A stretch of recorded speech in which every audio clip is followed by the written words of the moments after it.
পটলের দোরমা রেসিপির জন্য আমিষ ও নিরামিষ পুর কিভাবে বানাবেন আর তার সাথে পটলের দোরমার পারফেক্ট গ্রেভি রেসিপি আজকে এই ভিডিওতে আমি আপনাদের সাথে শেয়ার করব। এছাড়াও অবশ্যই থাকছে অনেক tips and tricks. By the way, আমি সে পতনু, আপনারা দেখছেন অতনুর রান্নাঘর, আর আজকে আমাদের রেসিপি পটলের দোরমা। তাহলে সবার প্রথম পটলের দোরমা বানানোর জন্য আমি এখানে নিয়ে নিয়েছি 1 কেজি পটল। আচ্ছা, এই পটলগুলোকে বলা হয় সাদা পটল, যেগুলো সাইজ একটু বড় হয় আর তুলনামূলক বীজটাও অনেক কম থাকে। এবার এই পটলের খোলাগুলোকে আপনাদের এইভাবে একটু ছাড়িয়ে নিতে হবে, আর যদি একটু আধটু লেগেও থাকে তাতেও কোনো অসুবিধা নেই। এবার এই খোসাগুলো ছাড়ানো হয়ে গেলে সামনে যে মোটর অংশটা থাকে সেটা আপনাদের এইভাবে একটু বাদ দিয়ে দিতে হবে। আর তারপর যদি আপনাদের পটলটা 4 ভাগ হয় তাহলে আপনাদের কেটে নিতে হবে 1 ভাগ, আর যে 3 ভাগটা থাকবে সেটা থেকে আপনাদের ভেতরের অংশটাকে বার করে নিতে হবে। আর এই ভেতরের অংশটাকে খুব সহজে বের করার জন্য আপনাদের লাগবে এরকম একটা চামচ। আর চামচের যে পেছনের অংশটা আছে সেটা দিয়ে আপনারা খুব ইজিলি এটাকে বের করে নিতে পারবেন। দেখতেই পাচ্ছেন কি ইজিলি এটা বেরিয়ে আসছে। আর ভেতরটা দেখুন পুর ভরার জন্য পারফেক্টলি রেডি। আর যে 1 ভাগটা আমরা কেটে রেখেছিলাম সেটা দিয়ে আপনাদের পরে এইভাবে মুখটা বন্ধ করতে হবে। এবার ঠিক একই প্রসেসে আমি বাকি পটলগুলোকেও করে নিচ্ছি। আচ্ছা, এবার এখানে আমাদের সবকটা পটল করা হয়ে গেল। আর এখানে যে পটলের ভেতরের অংশটা বেঁচে রইল সেটা কিন্তু আপনারা একদমই ফেলবেন না। নিরামিষ পুর বানানোর জন্য এটা আমাদের লাগবে, আর তার জন্য আমাদের এটাকে নিয়ে নিতে হবে একটা মিক্সির মধ্যে। আর প্রথমে কোনো রকম জল না দিয়ে এটাকে একবার ক্রাশ করে নেবেন। আর একটু ক্রাশড হয়ে গেলে এখানে দিয়ে দিতে হবে সামান্য একটু জল, আর তারপর খুব ভালো করে এটাকে মিহিভাবে পেস্ট করে নেবেন। আচ্ছা, এবার এখানে আমি 2 রকম পুর বানাবো, আর তার জন্য আমি এখানে একটু কাজু আর কিশমিশ চপ করে নেবো। আচ্ছা, এই কিশমিশটা যখন আপনারা চপ করবেন খুব বেশি মিহি করে চপ করতে হবে না, রাফলি একটু কেটে নিলেই হবে।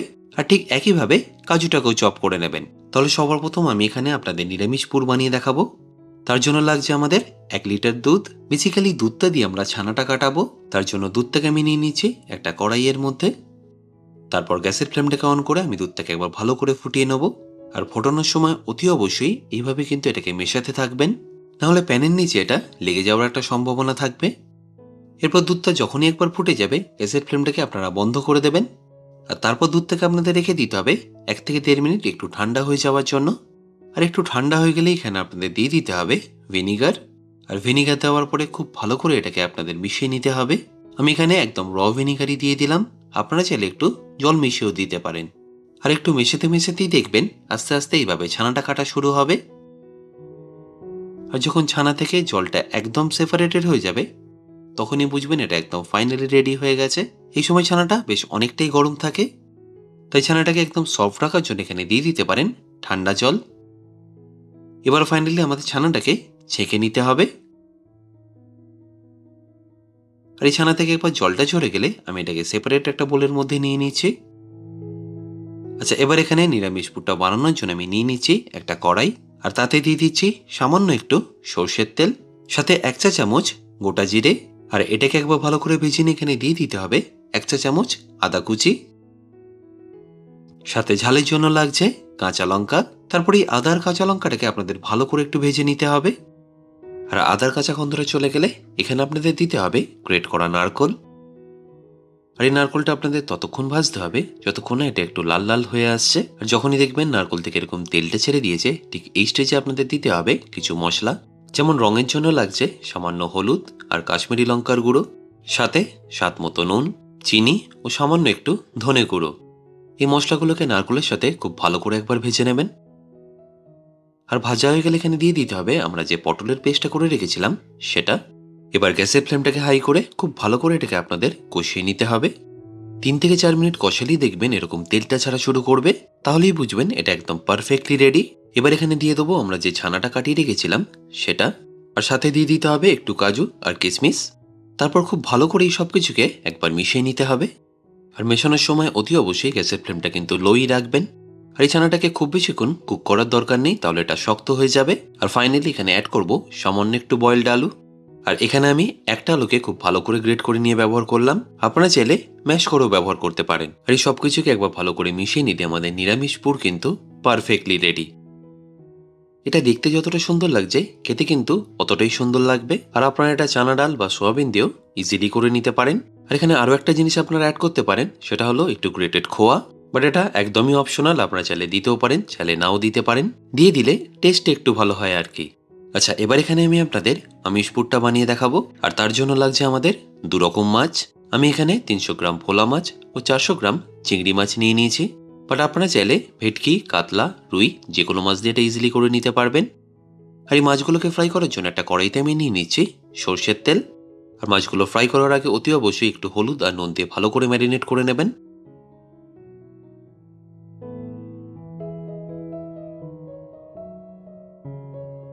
আর ম্যারিনেট করা হয়ে গেলে সবার প্রথম আমি ভোলা মাছটাকে ফ্রাই করে নিচ্ছি। আচ্ছা, এই ভোলা মাছগুলোকে আমি কিন্তু অবশ্যই কাঁটা ছাড়া নিয়ে নিয়েছি। চেষ্টা করবেন কাঁটা কম এরকম কোনো মাছ দিয়ে এটা বানিয়ে নেওয়ার। আর এই মাছগুলোকে কিন্তু খুব বেশি ফ্রাই করার দরকার নেই, হালকা একটু কালার চলে আসলেই মাছগুলোকে তুলে নিতে হবে। আচ্ছা, ভোলা মাছটা তুলে নেওয়ার পর এবার আমি এখানে চিংড়ি মাছটাকেও ফ্রাই করে নিচ্ছি। আচ্ছা, এখানে একটা ছোট্ট টিপস, চিংড়ি মাছটাকে আপনারা গ্যাসের ফ্লেমটাকে হাই রেখে 40 সেকেন্ডের বেশি কুক করবেন না। তার মধ্যেই দেখবেন একটা কালারও চলে আসবে আর খুব ভালোভাবে কুকও হয়ে যাবে। খুব বেশি ওভার কুক করে দিলে মাছগুলো খুব ছোট হয়ে যাবে আর খাবার সময় খুবই শক্ত লাগবে। আচ্ছা, এখানে আরও একটা ছোট্ট টিপস আপনাদের সাথে শেয়ার করব। আর সেটা হলো এই যে মাছ ভাজার তেলটা, এটা আপনাদের একটু তুলে রাখতে হবে পরে গ্রেভিতে ইউজ করার জন্য। কারণ যদি আপনারা এই তেল দিয়ে গ্রেভিটা বানান তাহলে এর টেস্টটা অনেক গুণ বেড়ে যায়। আর যে বাকি তেলটা ছিল সেখানে আমরা দিয়ে দেবো 1 চা চামচ জিরে, সাথে 2 চা চামচ রসুন কুচি, ঝালের জন্য কাঁচা লঙ্কা। আর এখানেও আপনাদের দিয়ে দিতে হবে গ্রেট করা নারকোল।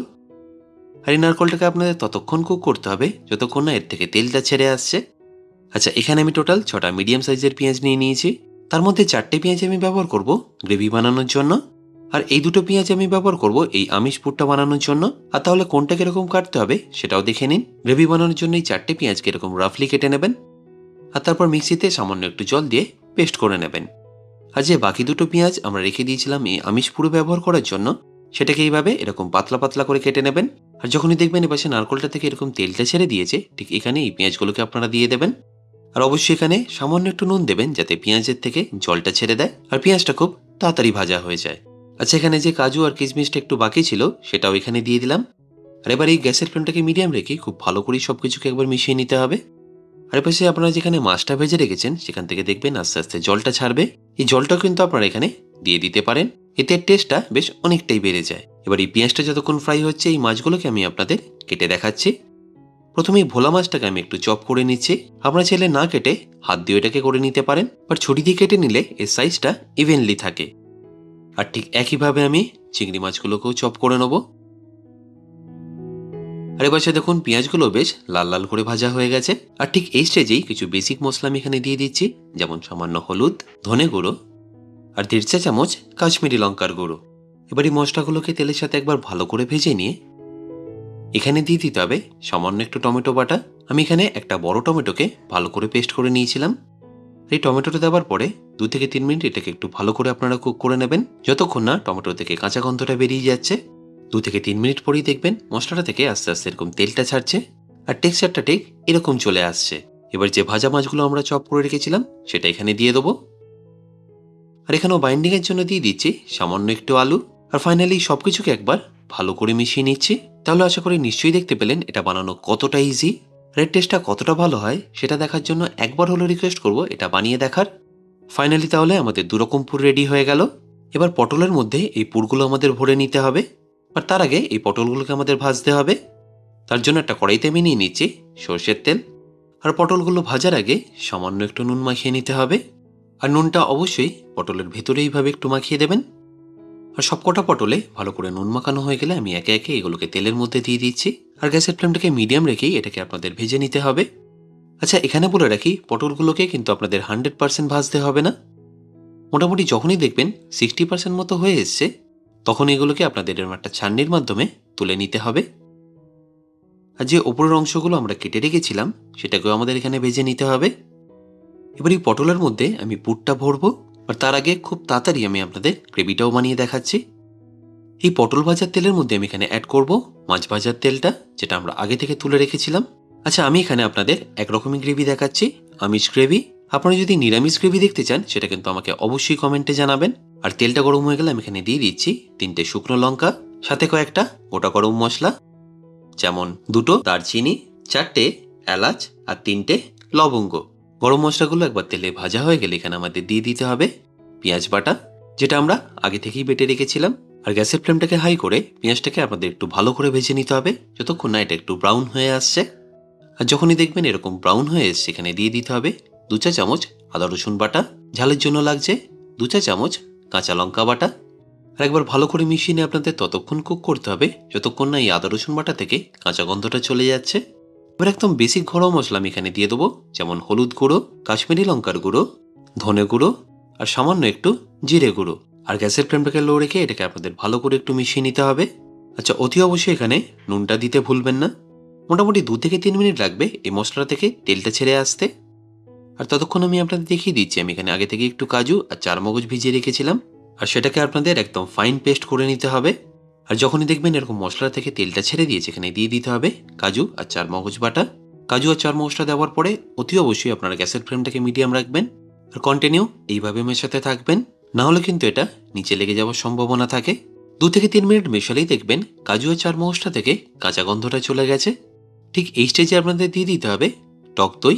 আমি এখানে 3 চা চামচ টক দই ব্যবহার করলাম।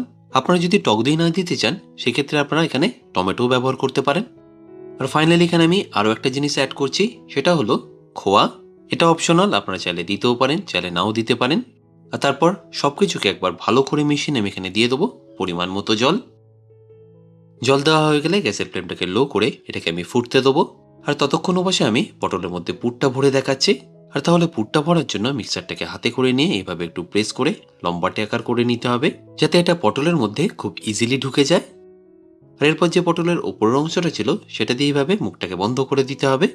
আর গ্রেভির মধ্যে দেওয়ার পরে যাতে এটা খুলে না যায় সেই জন্য একটা টুথপিক দিয়ে এইভাবে একটু আটকে দেবেন। এবার আর একটা পটলে আমি নিরামিষ পুরো ভরে দেখাচ্ছি।